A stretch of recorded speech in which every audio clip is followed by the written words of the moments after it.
ఇప్పటి వరకు టాలీవుడ్లో హీరోలకు బ్లాంక్ చెక్లు, వాళ్ళకి ఓ సినిమాకి ఇచ్చే రెమ్యునరేషన్కి మించి ఆఫర్ చేయడం, ఒకేసారి 2-3 సినిమాలకు గుత్తుగా మాట్లాడుకోవడం, లేక ఏదైనా ఏరియాల్లో వచ్చే కలెక్షన్స్ని రెమ్యునరేషన్గా ఇవ్వడం లాంటివి ఇప్పటి వరకు జరిగాయి. కానీ టాలీవుడ్ హిస్టరీలో మొట్టమొదటిసారిగా ఓ స్టార్ హీరోకి నయా ఆఫర్ వచ్చింది. తన తొలి సినిమా రోజు ఎంత వసూలు చేస్తే అంత మొత్తాన్ని రెమ్యునరేషన్ కింద ఇవ్వడానికి ఓ బడా నిర్మాత ముందుకొచ్చినట్టు ఇప్పుడు ఇండస్ట్రీలో వార్తలొస్తున్నాయి. ఆ హీరో ఎవరో తెలిసిందే, కానీ ఆ నిర్మాత ఎవరనేది మాత్రం తెలియరాలేదు. ఆ హీరో మరెవరో కాదు, 3 వరుస విజయాలతో దూసుకుపోతున్న యంగ్ టైగర్ ఎన్టీఆర్.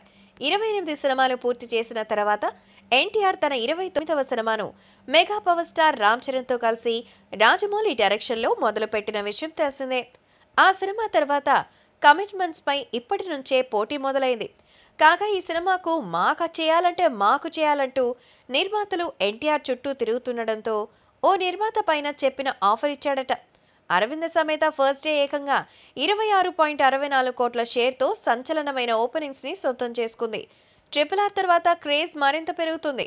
దాన్ని ఎన్టీఆర్కి రెమ్యునరేషన్గా ఇవ్వాలని ఆ నిర్మాత ఆలోచన.